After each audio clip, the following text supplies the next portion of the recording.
Primeiramente, boa noite a todas e todos. Eu queria agradecer muitíssimo o convite. Eu estou muito feliz de estar aqui. É uma honra estar falando para vocês sobre esse tema que é tão importante. E eu queria dizer que trazer o pensamento linguístico e algumas filosofias da linguagem para pensar as falas de terreiro nesses dias me trouxe, assim, uma calma e uma tranquilidade muito grande.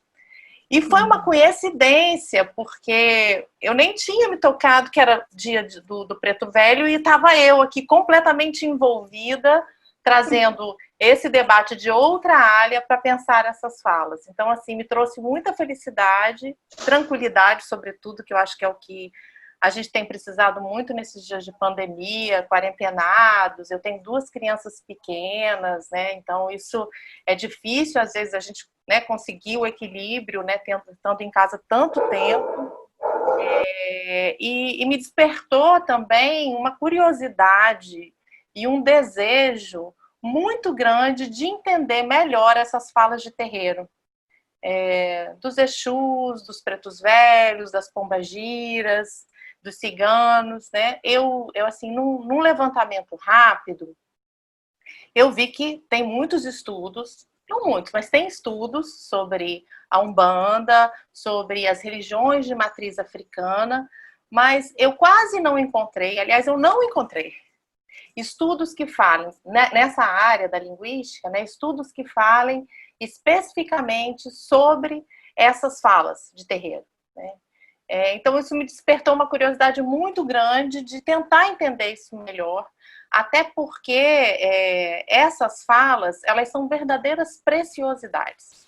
Elas são falas que vão guardar toda a memória das línguas africanas, que trazem a memória das línguas africanas no Brasil. Aí eu fui escrevendo algumas coisas, eu vou olhando aqui de lado, lendo um pouco, mas fico ligada também aqui no chat para responder para vocês, tá? Então, assim, mesmo lendo, a gente pode estabelecer uma coisa mais dialógica, é só para eu não me perder, não falar de mais nem falar de menos. Eu quero participar, gente, eu quero destacar, antes de tudo, que mesmo sendo frequentadora da Casa de Assistência de Assis, não como uma filha assídua, como eu já disse, mas como uma visitante que encontra a Nath nesse espaço, estou muito feliz de te ver, muita sabedoria, muito amor, muito acolhimento. Eu sei muito pouco sobre a Umbanda e a sua cosmologia. Então, não é como uma especialista em falas de terreiro que eu vou conversar com vocês, mas assim, como uma linguista que se aventurou no dia do Preto Velho, né, para pensar essa questão com vocês. Aí, eu quero iniciar essa conversa com um livro, a fala de um livro, até porque essa semana eu assisti um documentário que estava disponível online. Aliás, esses dias de quarentena, quantas coisas assim disponíveis online a gente tem aí, né? Então, foi um documentário sobre um livro de um autor chamado Frantz Fanon. O nome desse livro é Pele Negra, Máscaras Brancas, né? O Frantz Fanon não é um linguista, ele é um psiquiatra, filósofo, nascido na Martinica, que lutou na Revolução Argelina pela independência do país africano do domínio francês, né? Ele escreveu esse livro em 1951, aos 27 anos. E esse livro é um livro que ele fala sobre racismo, ou melhor, sobre o homem negro, sobre a psique do homem negro, né? Resumidamente, o argumento dessa obra é que o mundo colonial, o mundo que foi colonizado pelos brancos, pelos europeus, as Américas e a África, o homem negro, e aí ele fala, eu tô falando do homem porque eu não tenho, é mais o homem mesmo, mais do que a mulher, porque eu não uso o homem como sinônimo de humanidade, né? Então, nesse livro ele argumenta que o homem negro, ele, no mundo colonial, ele foi tratado, ele foi escravizado e ele não foi tratado enquanto homem. Ele é visto como um mero objeto. Então, para que esse homem pudesse existir no mundo colonial, o que ele faz? Ele precisa vestir uma máscara branca. Por isso, peles negras, máscaras brancas. E o que significa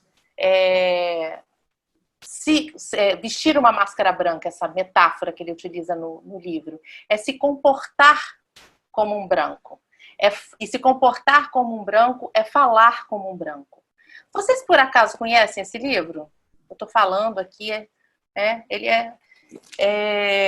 eu estou, assim, tratando como se vocês não conhecessem, né? Porque eu acho que deve ter muita gente. Ele é um livro filosófico, tem sido bastante, nos últimos, acho que na última década, tem sido bastante disseminado no Brasil, principalmente pelos movimentos negros, porque é um livro muito central no pensamento negro. E muito bonito, muito profundo, muito importante. Então, o Fanon, ele tem um espírito revolucionário. Então, ele vai explicar essa psique para combater essa psique racista, que afeta o próprio homem negro, que tenta vestir a máscara branca. E num determinado momento do livro, ele pede para que a mãe dele cante para ele sons, músicas em crioulo, que é a língua da Martinica. Aí a mãe dele vira para ele e responde: não, eu só vou cantar em francês. Não fale assim. Não fale assim. Não fale como um negro. Né? Então ela se recusa a cantar a música em crioulo e ela diz que a língua é a língua francesa e ela vai continuar cantando para ele em francês. Então é a partir dessa fala do Fanon que eu queria desenvolver com vocês, pensar com vocês o que é língua, né? O que é esse conceito, o preconceito e a discriminação que pode envolver essa definição. Alguns teóricos dizem que esse conceito língua, tal como a gente entende hoje em dia, esse conceito que a gente aprendeu na escola, que a gente aprendeu nas gramáticas, nos cursos de língua, que vem sempre acompanhado de um adjetivo pátrio, né? Língua francesa, língua inglesa, língua portuguesa, é uma invenção muito recente, né? Uma invenção que data de uns 2 séculos para cá. É uma invenção que vai coincidir com um projeto de exploração, de colonização, de implementação e de naturalização do racismo no mundo. Né? Por isso, a mãe de Fanon se recusa a cantar em crioulo, pois para ela o crioulo não é língua. Né? O conceito de língua, essa fala diz muito para a gente, para mostrar como o conceito de língua coincide com o conceito de língua do colonizador. Coincide, então, com a fala do branco. Então, a gente pode dizer que essa crença sobre o que a língua espalhou-se por todo o globo, né? Habitando corações e mentes de colonizados e de colonizadores. Assim, quando a gente fala em língua portuguesa, a gente não imagina uma prática linguística, mesmo que a gente viva num país, que até o que eu coloquei no resumo que eu enviei para vocês, a gente vive num país extremamente diverso, rico em diversidade, primeiro que é a língua portuguesa, né? Esse nome já diz alguma coisa. Então, quando a gente fala língua portuguesa, a gente não imagina uma prática linguística extremamente diversa, profundamente marcada pelas culturas indígenas e africanas, e sempre em transformação. Pelo contrário, a gente imagina uma língua homogênea, próximo da língua europeia, que obedece a um padrão, e que a qualquer desvio desse padrão, esse desvio vai ser ouvido como o quê? Como erro, como um índice de ignorância, de falta de educação, até mesmo de falta de moral. Aí, quando a gente fala sobre discriminação e preconceito linguístico, nós estamos falando de uma postura preconceituosa que as pessoas têm diante de certos falares, baseado nesta crença colonialista sobre o que a língua é. A mesma crença que impede a mãe de Fanon de cantar crioulo. Nesse sentido, eu entendo, e aí eu acho que as falas de Serreiro são muito boas para escancarar isso, o preconceito e a discriminação em relação a elas. Eu entendo que todo preconceito linguístico é uma forma de racismo. Né? pois vai se inspirar nesse ideal branco de língua. Mas, como eu disse, esse ideal, ele é apenas uma crença. Pois o que mostra a história das línguas é que línguas são fenômenos extremamente heterogêneos e diversos em constante mutação. E as línguas são fenômenos diversos por quê? Porque a humanidade é diversa. E é na diversidade humana, é na pluralidade humana que reside a nossa maior riqueza. Né? As línguas vão ser índices de diferentes saberes, de diferentes culturas, de diferentes formas de lidar e de entender o mundo. Bom, isso aí é até uma conversa que eu tive ontem com o Daniel Silva, que está aqui. Vamos ver se... Né, que ele é meu colega de trabalho, também é linguista. Uma das crenças que predominou nessa empreitada colonial sobre a língua é que, não só que ela é algo homogêneo, né? Mas também que a língua, ela é um mero reflexo das coisas. Que a língua, ela reflete um estado de coisas que já está aí. Então, a coisa está dada, a língua simplesmente reflete. Simplesmente constata ou descreve. Agora, pelo pouco que eu conheço da Umbanda e de outras religiões de matriz africana, eu acho que a língua não é entendida como uma descrição, mas como uma forma de agir no mundo. Ora, a palavra falada é a própria fonte do axé. A palavra falada é uma energia vital. É na palavra que está o poder sagrado que magicamente nos transforma. Né? Mas, no entanto, não foi essa a ideia. Né? E aí, tecnicamente, a gente fala que é uma ideia performativa, em contraste a essa outra ideia colonial, que é uma ideia referencial. Então, essa ideia de ação, de performance, não é o que prevaleceu na língua, né? De que a língua transforma, né? De que a língua, como acontece nos rituais, né? Quando a gente observa o colonialismo, vemos o quê? Que ele é uma história de aniquilação de diferentes saberes, então também da diversidade linguística. Que um autor, que eu estava até lendo um livro dele recente, chama Racismo Linguístico, ele chama de linguisticídio, né?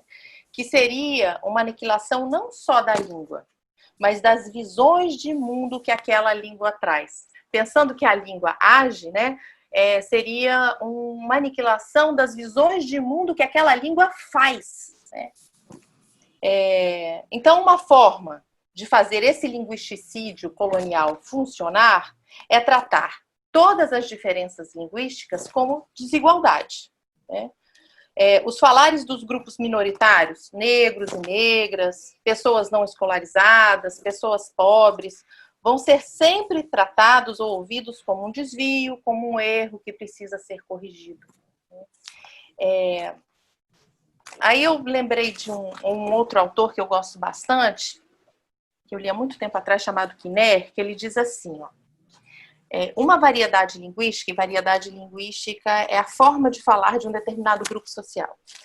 Se uma variedade linguística vale na sociedade o quanto valem os seus falantes, e como canta a brasileira, né, Elza Soares, a carne mais barata do mercado é a carne negra, quanto vale a fala dos negros e das negras no Brasil? Né? Para os colonizadores, para esse pensamento colonial, se a gente seguir a reflexão de Fanon, não vale nada, né? Pois os negros, como dizem Fanon, foram transformados, escravizados e transformados em meros objetos. E aí, a partir dessa reflexão sobre o que é língua, que é esse conceito branco, que eu vou olhar agora para as falas de terreiro. Né? Não é por acaso esse preconceito com as falas de terreiro, principalmente as falas da Umbanda. Apesar da maior parte da população brasileira se autodeclarar preta ou parda, E vocês sabem que essa autodeclaração aumentou no último censo do IBGE. Era menos eu não consegui fazer a conta direito, mas eu vi que era menos, em 2000 era menos de, 2010 era menos de 50%, agora o censo de 2014 mostrou mais de 50% das pessoas se declaram pretas e pardas. Não sei se alguém tem essa informação aí. Então, assim, apesar da gente ter esse grande contingente da população brasileira ser negra e parda, é praticamente impossível encontrar registros de falas de negros e negras escravizadas anteriores ao século XX. Então, assim, existe uma dificuldade até dos linguistas estudarem essas falas, porque são, né, práticas orais, então você não tem registro gravado. Isso faz das falas dessas entidades, né, dos pretos velhos, uma preciosidade ainda maior.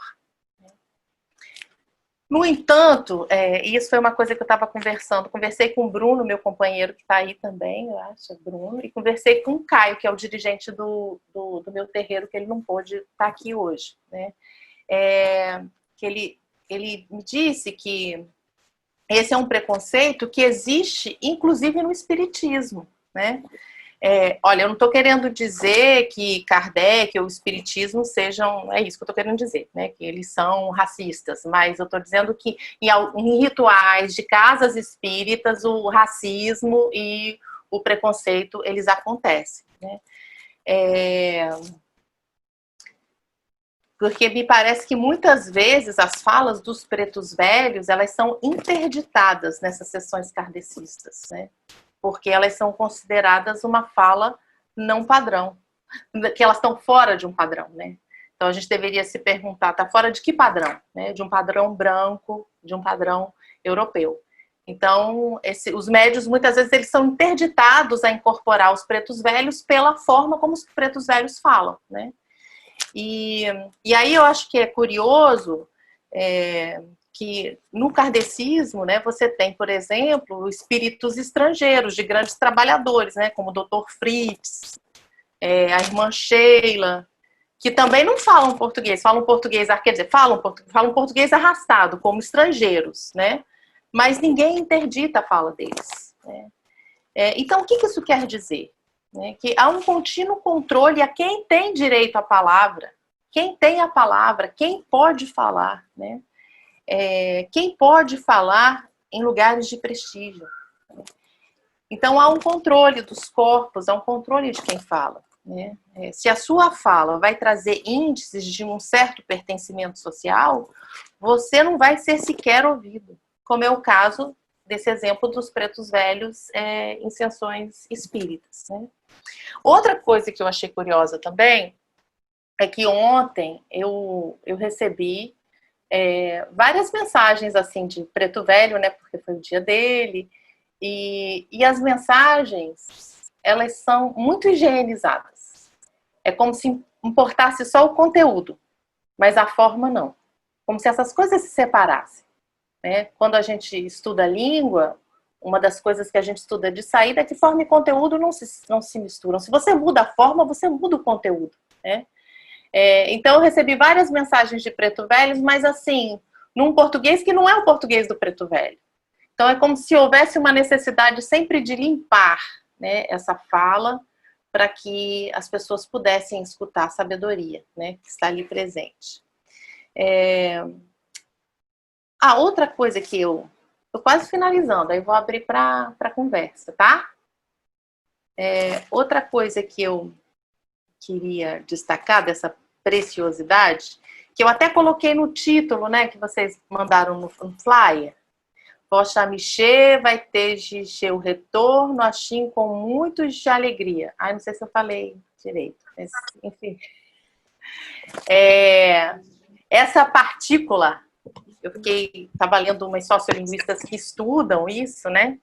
E elas dizem que essa partícula, ela que normalmente procede o gi, né, misifi, gi, o zi que precede nomes e pronomes, elas são... A Tânia Alckmin, né, que foi até minha professora aqui, ela diz que essa partícula é algo que surgiu na situação de contato entre as línguas banto, o quibundo e o kikongo com o português brasileiro.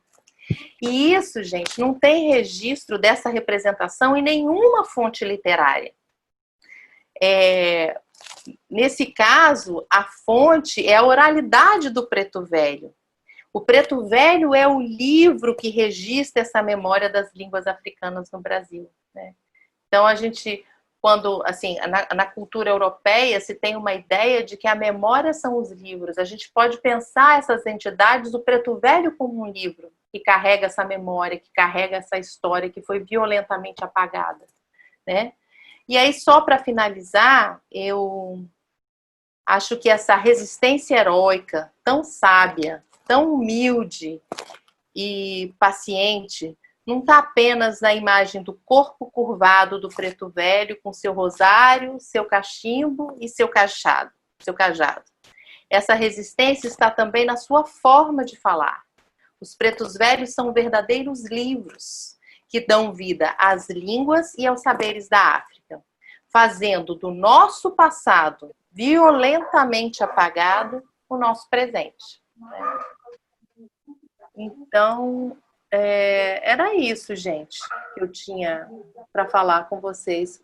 A minha tia está aí também.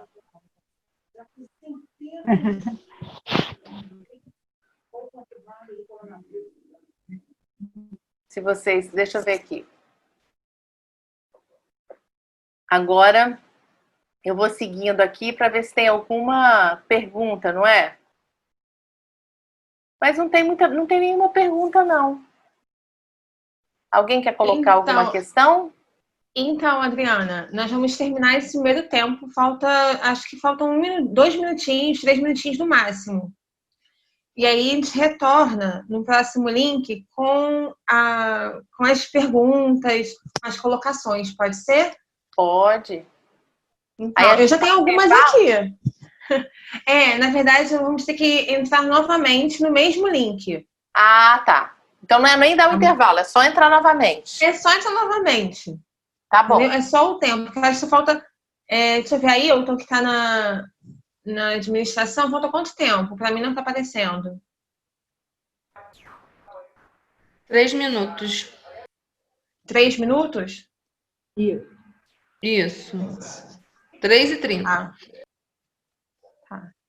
Já tem um pouquinho de tempo ainda até terminar. Uhum. Eu queria só aproveitar esses minutinhos para poder fazer um pedido até, né? Que eu tá falando das pesquisas no início da sua fala, né, Adriana? Sim. Então, é um pedido que eu faço, mas que eu tenho feito para alguns professores, alguns estudiosos, né, pesquisadores, que essas pesquisas retornem para o povo de terreiro. Temos pessoas que vão até lá, até o terreiro, para poder pesquisar, para poder seguir, né, fazer o seu projeto, e essas pesquisas não retornam. Nós não recebemos o retorno, o resultado da pesquisa deles. E tenho certeza que vai fazer uma diferença para a gente.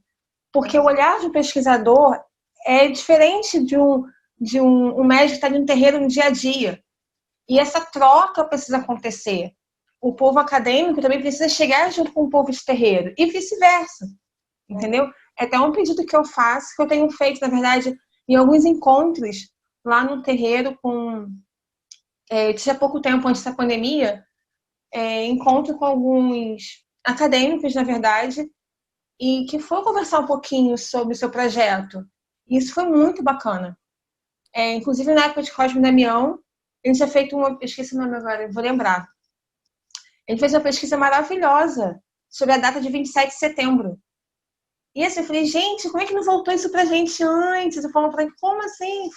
Então, assim, poxa, não tinha pensado nisso. Nós precisamos desse retorno. né? Nós precisamos disso. Eu acho que seria um bom casamento. Não, eu acho que, inclusive, isso tem que ser um compromisso ético dos pesquisadores, né? Porque a gente pesquisa para quê também, né? Eu acho que é uma via de mão dupla, né? Então, assim, porque a gente aprende quando você está no campo, seja ele qual for, conversando com as pessoas, é uma troca, né? E a gente, eu acho que é uma obrigação, né, do pesquisador ou da pesquisadora. Infelizmente isso não acontece como deveria acontecer, mas é uma obrigação ética do pesquisador e da pesquisadora estar próximo e dar esse retorno. Pois é, porque foi muito importante. Na época foi, assim, bem bacana. E essa é a ideia mesmo, de união, né? Dessa troca, né? Bom, vamos fazer uma coisa? Vamos voltar. Vou encerrar essa primeira parte no finalzinho, para poder iniciar novamente o outro, tá bom? A gente Tá poder ótimo. bater o papo. Vamos lá. Oi, Adriana, tudo bem? Então, como professor, eu acho que uma das questões que mais atravessa a gente é sobre os limites que a gente tem sobre estar aberto, ou sobre os limites em que a gente pode relativizar as nossas crenças e até os nossos preconceitos, vou falar nesse sentido. Porque uma das questões que mais me parece importante na educação é convidar o aluno a se imaginar como um certo tipo de pessoa. E muitos alunos recusam se identificar com o professor e não vão falar a língua do professor, aquela língua não faz sentido, e eles reagem geralmente se comportando mal, digamos assim, né? Mal entre muitas aspas. Então tá. Então uma estratégia talvez seria tentar se aproximar dessa língua que o aluno traz. Penso que poderia ser. Por outro lado, a gente tem sempre que dar conta do que está estabelecido, né? Então, assim, a gente tem que ensinar a língua padrão também. A gente não pode só relativizar tudo e falar que tá tudo bem. Então, não sei. Estou lançando essa provocação aí, que me veio agora. De repente, você poderia falar um pouco sobre isso. Daí, não, tudo bem, posso falar, mas e a ligação disso com as falas de terreiros? É porque eles não são os padrões e esses estudantes trazem essas falas consigo, né? Só para fazer uma ligação. Assim, Daniel, para mim, sala de aula é o lugar do diálogo, é o lugar do encontro dos saberes, não é o lugar de transmissão do conhecimento, né? Então, assim, na minha prática cotidiana nunca foi. E aí eu acho que nesse sentido, sala de aula também é o lugar da desconstrução. Mas desconstrução não no sentido de destruição, mas desconstrução no sentido da gente entender que tudo foi historicamente construído. Então, agora, eu não estou trabalhando lá na ponta, eu não trabalho no chão da escola, eu trabalho na universidade formando professores de língua portuguesa numa perspectiva antirracista. Porque, professor de língua portuguesa, muitas vezes o professor de história está lá na frente discutindo geografia, todas as outras disciplinas, mas por que o professor de português, muitas vezes, é o professor mais conservador e reativo a mudanças? Certamente tem a ver com a sua formação. Então, eu trabalho com essa formação para pensar uma língua que possa ser trabalhada numa perspectiva antirracista.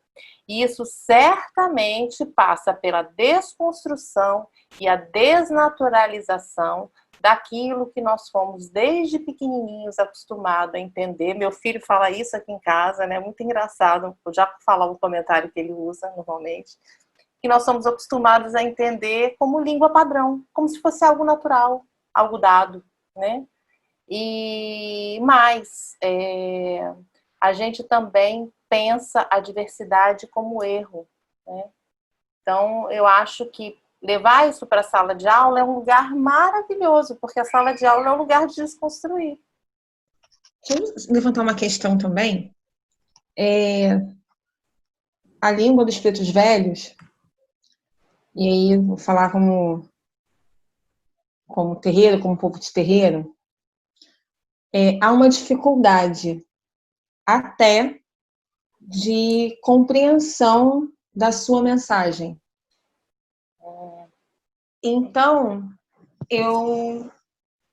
por muitas vezes, sentamos no banquinho do preto velho e escutamos uma forma exatamente essa, o fio, o voz me ser, que é tão, parece acolhedor, tão, e ao mesmo tempo, uma mensagem simples, nós não conseguimos compreendê-la. Vai ver, não é tão simples assim. Exatamente.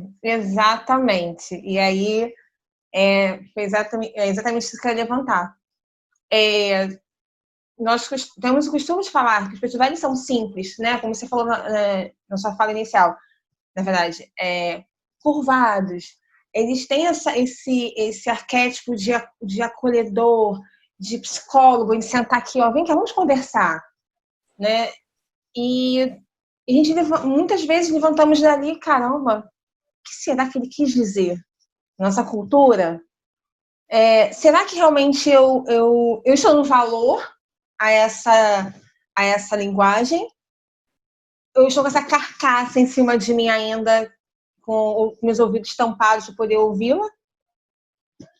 Ou que realmente é difícil? Essa é a questão. Olha só, Bruna, eu recentemente eu descobri a etimologia da palavra mestre. Eu não sabia. A etimologia da palavra mestre é mistério, né? Então, todo mestre, né, aquele que traz a sabedoria, ele traz consigo um grande enigma. E eu acho que trazer consigo um grande enigma faz parte do aprendizado, porque ele não pode chegar para você e dar tudo pronto, ó, tá aqui. Né? Mesma coisa, ó, tá aqui. Não, na verdade você tem que apresentar mistérios. A gente tem que saber desenvolver, né, as charadas que a vida apresenta, que os mestres apresentam. Mestres nos colocam mistério. Eu acho também difícil, eu tenho muita reverência, assim, porque eu sempre acho que eu não sei o que eu vou falar, como é que eu vou falar quando eu chego no centro, sabe? Porque eu tinha que me dedicar mais, entender melhor, eu tenho sempre, né? Então, assim, eu fico sempre muito quietinha diante das entidades e eu tenho uma dificuldade também de entender. Mas eu acho que isso é legal porque depois você fica dias com aquilo na cabeça, né? Dias com aquilo na cabeça. Nossa, mas o que ele queria dizer? É um verdadeiro enigma, né? O que ele queria dizer com aquilo? Quais são os sinais, né? E nesse sentido, aí falando da desconstrução, tem um filósofo que eu gosto muito, que a gente estuda há um tempão, né? Que é o Jacques Derrida. Que o Derrida também é muito enigmático. E ele, assim, há alguns anos, assim, eu comecei a lê-lo e eu não entendia nada. Os anos se passaram e eu continuei não entendendo. E até hoje eu não entendo. E eu me acostumei um pouco, que é para não entender. Porque ele é um grande mestre, né? Então, eu acho que isso faz parte do... Então, por isso que eu fiquei assim meio... Quando eu ouvi as mensagens do Preto Velho, eu falei, não parece o Pai Cipriano falando, que eu conheço lá, os pombagiras que eu conheço lá da Casa de Assis, né? Que fica aquela coisa remoendo, o que ele queria dizer, né? Eu acho que o mistério faz parte do processo de construção do conhecimento. Um pouco pegando o que a Bruna, né, falou no final da última sessão, dessa questão da devolutiva, né, e aí meio que entrando nessa questão da devolutiva, já que essa é uma fala que ela não está acontecendo num contexto acadêmico, né, que eu acho que ela, assim, já é de algum modo algum tipo de contribuição para esse debate, para além da universidade. Eu acho que vai além não só do espaço formal da universidade, mas também do espaço teórico. O que eu quero dizer com isso? Vou contar uma anedota aqui, E eu acho que essa anedota vai esclarecer o que eu quero dizer. Então, a Adriana acabou de falar, enfim, que o padrão do português brasileiro, né, disso que se imagina como a língua correta, a língua apropriada, a língua educada, é um padrão branco, né, que tem uma questão racial associada a esse modo de falar o português bom, né? E, ao mesmo tempo, as faculdades de letras e de linguística do Brasil, elas têm todo um conhecimento muito refinado, né? E, enfim, eu sou formado numa delas, então eu falo de dentro, sobre como funcionam as línguas, como né, todo esse panorama que a Adriana trouxe foi um panorama dessas faculdades. Mas, ao mesmo tempo, elas resistem muito a fazer essa correlação que a Adriana fez, né, que eu achei genial quando ela juntou um grande linguista, o Maria Sinier, quando ele fala, né, que os falantes, eles valem, o quanto vale a variedade, né, o dialeto, o sotaque deles dentro de uma língua, com a questão, né, com o verso da Elza Soares de que a carne negra é a carne mais barata do mercado, né? E aí ela deduz, então, que, enfim, a fala de preto, ela é a que menos vale na sociedade e que, portanto, há uma racialização nessa distribuição desses falares e nessa hierarquização desses falares no Brasil, né? E aí a anedota é a seguinte, eu tenho um grande amigo que ele é negro, e ele é também um grande linguista. E ele também é um grande ativista do movimento negro. Ele lê Franz Fanon, enfim, ele está na luta. E aí eu trouxe essa ideia, que é uma ideia, enfim, que a Adriana já vem desenvolvendo há um tempo, né? Eu sou um dos colaboradores desse trabalho que ela faz, e eu coloquei isso. Eu disse, olha, o que você acha dessa questão? Da gente pensar o dialeto padrão do português como algo racializado que está associado a uma noção de branquitude. E ele ficou perplexo. Assim. Ele ficou perplexo porque isso nunca foi colocado para ele, né, na formação que ele teve, nas melhores cursos de linguística do Brasil, e que de algum modo soava como um sacrilégio, porque isso não circula nesses cursos, né? E aí, enfim, a gente ficou na perplexidade, eu coloquei a questão e ele não rejeitou, mas ao mesmo tempo ele não recebeu bem porque aquilo não ressoava bem com isso que circula nesses cursos de letras e linguística no Brasil, né? Então, assim, eu só queria dizer que isso que a Adriana está colocando é um modo, eu acho que muito subversivo de pensar a língua, né? E eu acho que como o espaço da Umbanda é um espaço de sobrevivência, né? Um espaço de resistência à violência colonial, né? Enfim, essas religiões, elas permanecem a despeito de todo o epistemicídio, né? E o religiosicídio que houve na nossa colonização, né? Então eu acho que isso é um espaço aqui, eu acho que muito rico e que eu espero que renda muita coisa. É muito bom. Ó, joia. A Gleides quer falar também. Boa noite. Estou aqui participando, bebendo essa água. Sou suspeita em falar porque eu gosto do tema, né? Mas, assim, estou tentando me encaixar dentro do pensamento linguístico, que não é muito meu conhecimento. Então, eu quero fazer, são perguntas, nem explanar, é perguntar.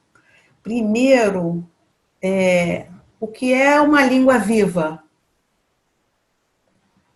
O que é uma língua viva? Se tem características linguísticas, né? Uma língua viva, se tem características específicas.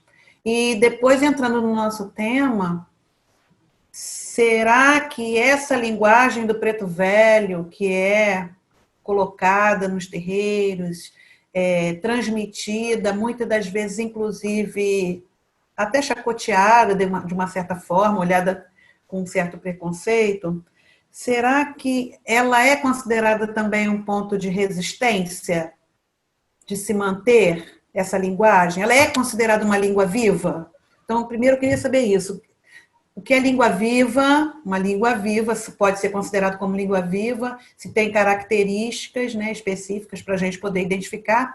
E depois, como fica essa linguagem, que ela existe, né? Eu estava acompanhando a sua apresentação e fiquei assim, realmente não existe registro. Ou quando existe, foi o que Bruna falou, não chega para nós. Então fica aquele vazio. Fica se trabalhando dentro de um terreiro com essa ideia do que aquilo que se fala é apenas um detalhe, né? Ou uma característica específica do preto velho, ou uma característica específica de alguns elementos de Umbanda. Então, se você puder esclarecer, eu agradeço. O que é língua viva e se essa linguagem do preto velho, né, que a gente coloca preto velho ou da Umbanda, né, se ela é considerada uma língua viva. Uhum. Olha, a língua que existe, eu acho que é a língua viva, né? Essa língua padrão, eu acho que ela nem existe, que ela não é viva, né? E a língua viva é a língua que as pessoas falam, né? E essa é difícil de delimitação, né, essa língua viva, porque ela é uma prática, e como ela é uma prática, ela está sempre em constante mutação, né? Então você vai dizer assim, a língua daquele grupo é X, né? A língua, até comigo, por exemplo, é uma coisa muito engraçada. Vocês repararam no meu sotaque? Sim? Vocês acham que eu sou da onde? Pode abrir o microfone e falar que vocês acham que eu sou da onde? Para mim, São Paulo. Olha, Pensei em São Paulo. Nunca tinha falado. Então, Minas. É mineira. Minas. A maior parte fala Minas. Agora, se eu for para Minas, você sabe de onde vão perguntar que eu sou? Espírito Eu sou do Santo. Rio. Espírito Santo. Não, pergunta se eu sou carioca.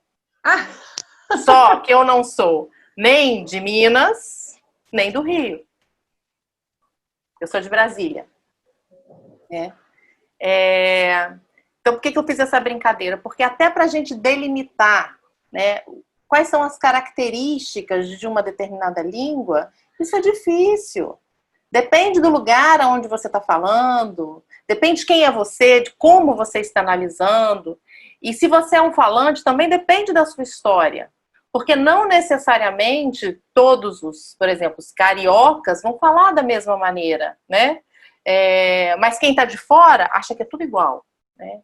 Não necessariamente as pessoas que não estão no Rio de Janeiro são mineiros, mas todo mundo que tem um sotaque goiano, brasiliense aqui no Rio são entendidos como mineiro. Então, como a língua viva é uma prática muito heterogênea, é muito difícil, é muito subjetivo, por mais que os linguistas tenham tentado, aliás, eles ficam tentando classificar, dizer, olha, essa é a língua do grupo X, Y, Z, né? Isso é difícil. E aí, nesse sentido, eu acho que a língua do preto velho, apesar dele ser uma entidade, é uma língua viva. Porque ela não ficou no passado. Ela está nos terreiros, né? Ela serve, ela traz o passado. A gente não falou que é uma língua que traz, é uma palavra que traz o axé, que traz a força vital. Então, ela só pode ser uma língua viva, né? Então, você é aquela palavra que nos transforma, né? É a palavra que transforma todos que estão ali, afeta todos que estão ali ouvindo, e que você fica com aquela coisa do enigma dias. O que o preto velho quis me dizer, né? Ou então você fica assim procurando, né? Qual é o sinal, né? Ele não fala de qual é o sinal. Onde está aí? Será que isso é um sinal? Daqui a pouco a gente começa a achar que tudo é um sinal, né? Mas, enfim, eu acho que é uma língua viva, sim. Também concordo com você. Tá?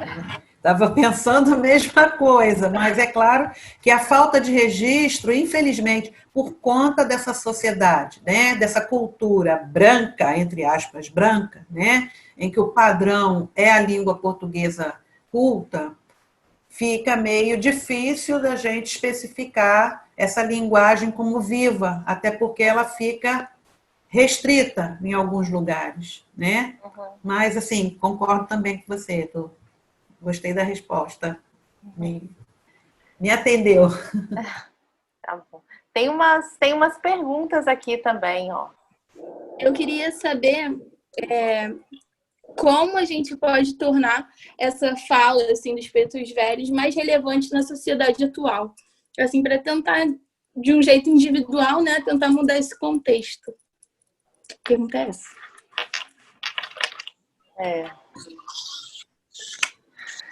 Tá difícil com esse desgoverno que a gente tem aí, né? Porque eu acho que uma das coisas, assim, eu penso muito na Lei 10.639, que foi uma lei que... A lei em si não garante nada, né? Mas pelo menos ela traz isso para o debate, né? De transformação de currículos, né? De você tornar obrigatório o estudo da cultura africana e afro-brasileira nas escolas, e isso fazer parte dos currículos de licenciatura. Então, por exemplo, os cursos de letras, eles já não têm o mesmo... Por mais que eles ainda sejam bastante conservadores, eles não têm o mesmo formato de letras e pedagogia, que são as áreas que eu atuo, eles não têm mais o mesmo formato de uma década atrás. Então, a gente teve que inserir disciplinas e perspectivas que uma década atrás a gente não tinha, né? Tanto na área de literatura, das artes.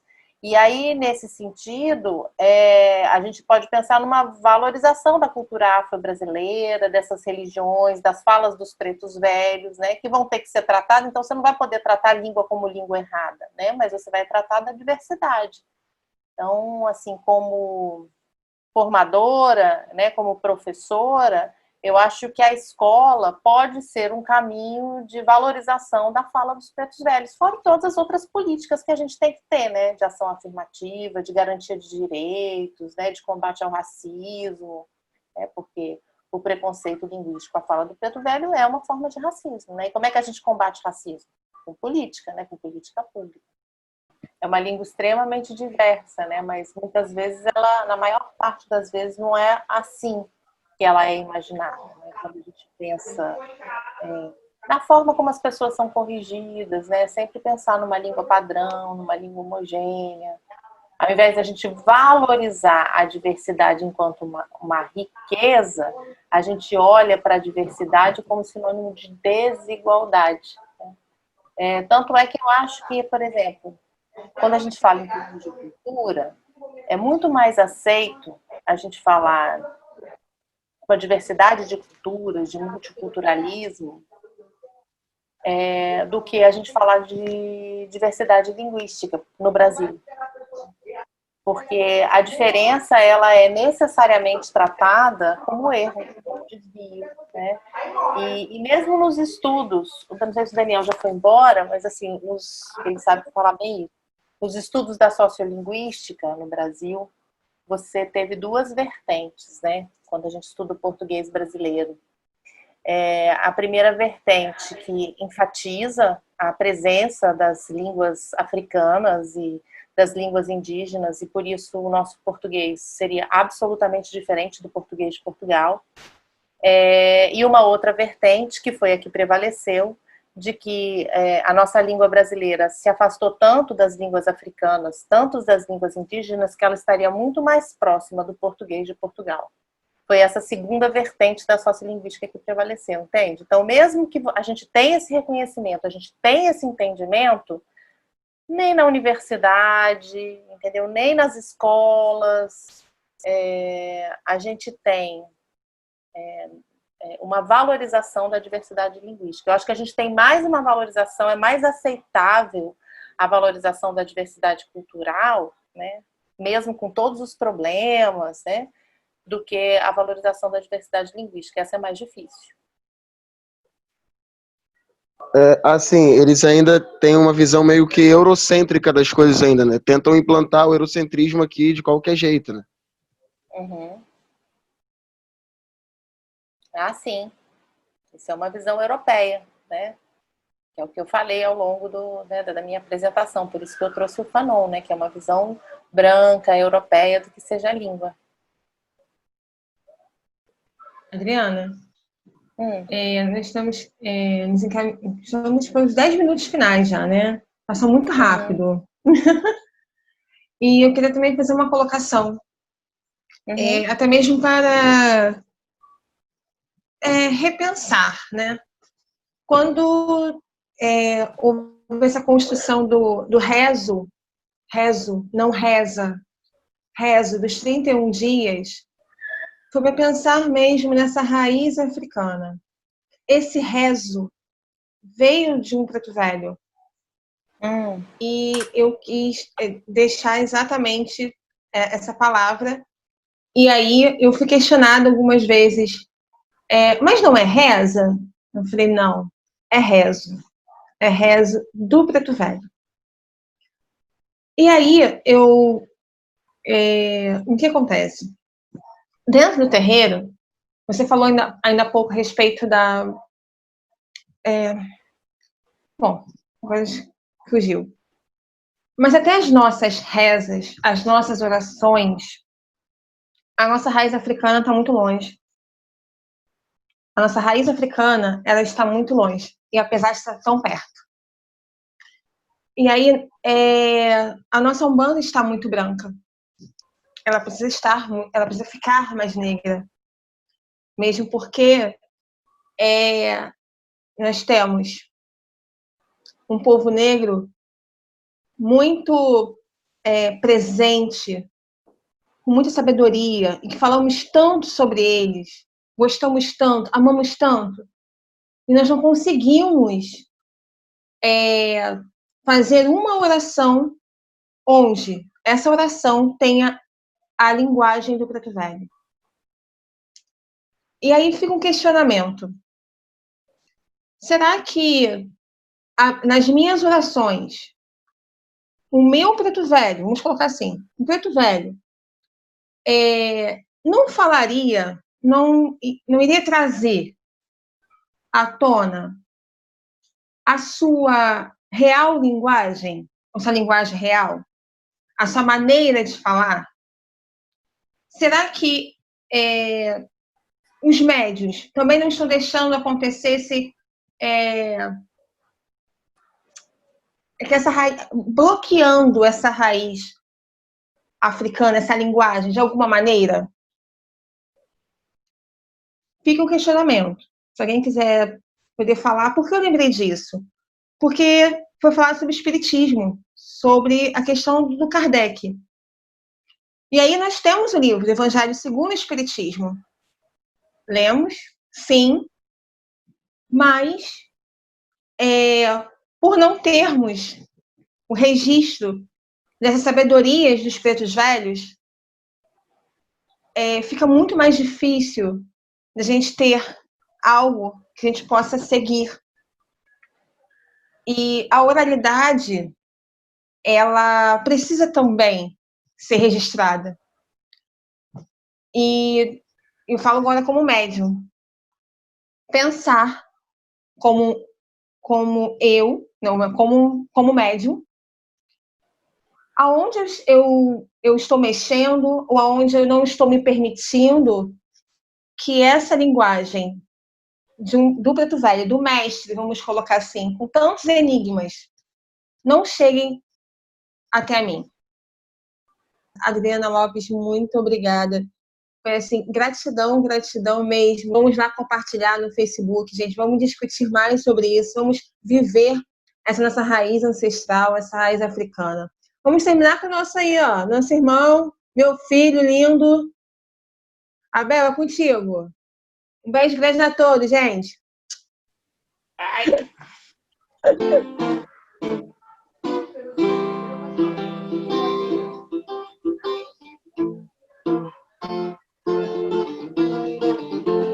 Tava dormindo quando Engoma me chamou. tava dormindo, quando Engoma me chamou e disse: levanta, povo, cativeiro se acabou. E disse: levanta, povo, cativeiro se acabou. E tava dormindo, quando Engoma me chamou. Tava dormindo, quando Engoma me chamou e disse: levanta, povo, cativeiro se acabou. E disse: levanta, povo, cativeiro se acabou. Auê, meu irmão café. Auê, meu irmão café.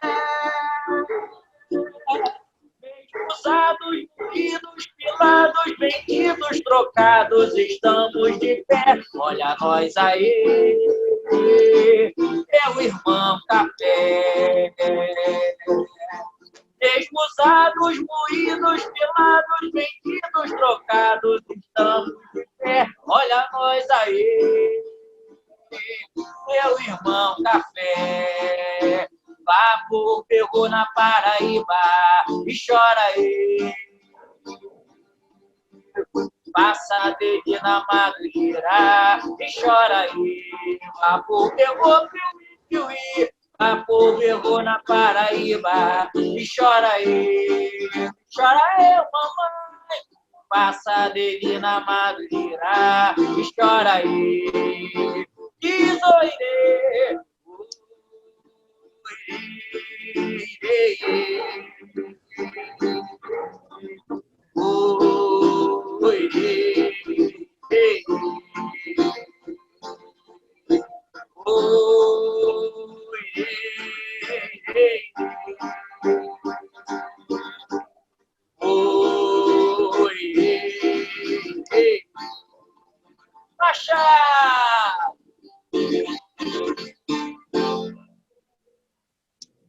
Darabangola.